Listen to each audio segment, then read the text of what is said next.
Welcome to Break the Loop, the place where shadows transform into personal power. Here we break the loop, shift timelines, and step into the highest version of ourselves. And today, we're going to explore one of the most powerful parts of the entire shadow to power journey, identity shift. Because at some point in this work, you don't just break the loops, you become the version of you who doesn't run them anymore. This episode is about that transformation. It's about stepping into the identity that replaces the patterns that held you hostage.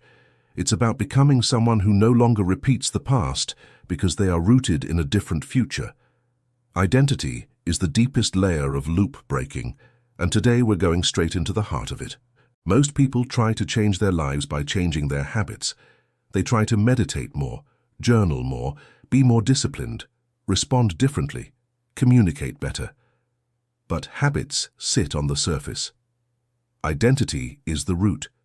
You can't out-discipline a wounded identity. You can't out-journal an internal narrative that says, "I'm not good enough." You can't out-meditate a lifetime of feeling unsafe. The identity you hold, consciously or unconsciously, becomes the filter that shapes every emotional reaction, choice, boundary, relationship, and decision.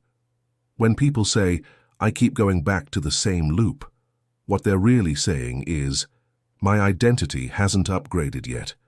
The old me is still running my life. Identity is the operating system. Habits are the apps. When you shift your identity, everything else reorganizes automatically. You don't force a new life, you outgrow the old one." Let's break down the core of identity loops. When you are living from your past self, the self shaped by shadow, fear, survival, or old emotional imprints, you automatically respond the way you always have. The old identity controls your tone, your reactions, your emotional spikes, your shutdown moments, your defensiveness, your avoidance, your people-pleasing, your self-sabotage, your over-explaining, your overthinking, your pattern of choosing emotionally unavailable people, your inability to set boundaries. The old identity reacts. That reaction recreates the same situation, and that situation reinforces the old identity again. It's a closed loop. For years, maybe decades, people live as the echo of who they were, not the embodiment of who they could be. The old identity keeps selecting the same timeline because that timeline matches its frequency. You are not stuck. You are looping inside an identity that no longer matches the future you want. There is one principle you must absorb deep into your bones. You do not rise to your goals, you fall to your identity. Every time you say, "I want to be calmer, I want to be more disciplined, I want healthier relationships, I want a better life," you're speaking from your vision. But the part of you actually living your daily life is not the visionary, it's the habitual identity. If your identity is built on fear, you will find reasons to be afraid. If your identity is built on scarcity, you will feel unsafe no matter how much money you make. If your identity is built on unworthiness, you will attract relationships that reflect that wound. The breakthrough happens when you shift from "I want this" to "I am the version of me who chooses this." Identity is not a reflection of the past.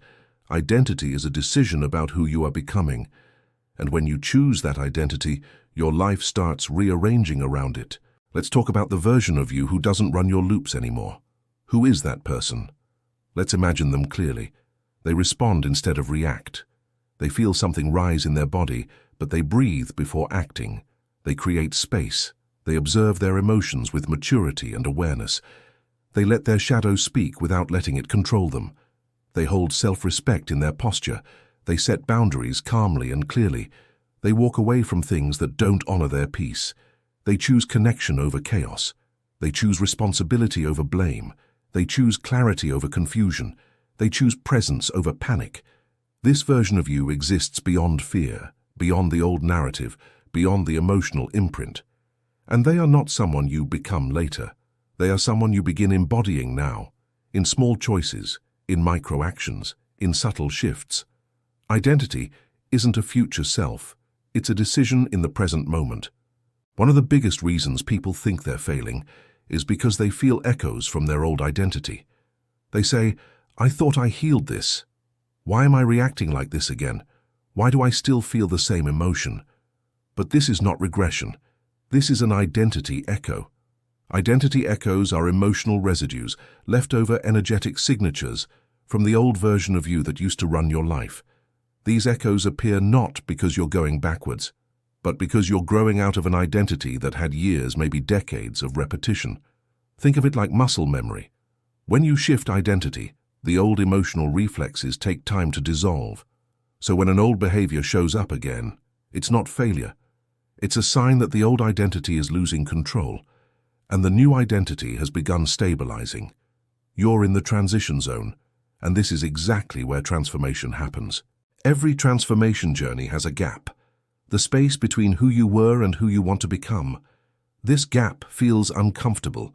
You're no longer who you used to be, but you're not fully rooted in the new identity yet. This is where you question yourself, where your emotions wobble, where old patterns try to pull you back, where the old identity whispers, "Come back, this is too much change." But this discomfort is not a sign that something is wrong. It's a sign that the old identity is dissolving. The gap is the portal. The gap is the initiation. The gap is where you practice choosing differently, again and again, until your body accepts the new identity as the truth. This is where identity alchemy begins. Identity doesn't shift through big dramatic decisions. It shifts through micro-actions, the tiny, subtle, consistent choices that signal to your subconscious, "We are not that person anymore." If you were reactive, the micro-action is pausing before speaking. If you were avoidant, the micro-action is one honest message. If you were anxious, the micro-action is breathing before spiraling. If you were insecure, the micro-action is standing taller. If you were self-abandoning, the micro-action is saying no. Micro-actions rewire identity because they send a message through your nervous system. This is who we are now. The brain updates its self-image not through intensity, but through repetition. Micro-action, reinforcement, self-image shift, new behavior feels natural. This is how you become the version of you who doesn't loop. One of the most powerful identity tools is the as-if technique. You behave, speak, breathe, choose, and move as if you are already the version of you who doesn't loop, not pretending, not performing, embodying. There's a difference. Pretending is in the mind. Embodiment is in the nervous system. When you embody the identity that doesn't loop, your emotional reactions change, your posture shifts, your tone softens or strengthens, your decisions come from a grounded place, your boundaries firm naturally. Your body learns through experience. When you act as if, you're not faking, you're activating the new identity. Eventually the body says, "Oh, this is us now," and the old identity loses its power. Identity doesn't only come from the inside, it's shaped by the environment around you. Your space, your routines, your relationships, your habits, your digital world, your conversations, they all reinforce a version of you. Some environments feed your old identity, some environments collapse your old identity, and some environments anchor your new identity. If you're becoming someone who doesn't loop, you must upgrade your environment. Create a space that feels like the version of you you're stepping into. Clean, grounded, organized, intentional. Remove the energy leaks. Reduce the noise. Surround yourself with people who can witness your growth, not drag you into old dynamics. Even small environmental shifts, a clean desk, a calmer morning, a consistent practice, become identity triggers. Identity is not just internal, it's reinforced externally, daily. When identity begins shifting, you'll notice subtle but powerful signs. You respond to situations with more calm. You don't take things personally the way you used to. Old triggers feel distant. You feel emotionally older, more mature. You can sit with discomfort without collapsing. You make choices that align with your future self, not your fear. You're less interested in chaos. You lose attraction to emotionally unavailable people. You feel a new authority in your voice. You walk differently. You breathe differently. You handle conflict differently. You no longer rush to fix, rescue, or control. You don't panic when things go wrong. The old emotional charge is dissolving. You're not motivated by patterns. You're guided by vision. These are all signs the identity shift has begun. Let's anchor this shift with a ritual you can use every day. Step 1. Breathe. Deep, slow, grounding breaths. This calms the survival identity. Step 2. Identity declaration. A simple statement. I am becoming the version of me who doesn't loop. Or, I choose the identity that aligns with my highest timeline. Step 3. One micro-action, just one. A boundary, a pause, a grounded message, a moment of honesty. Step 4. Repeat.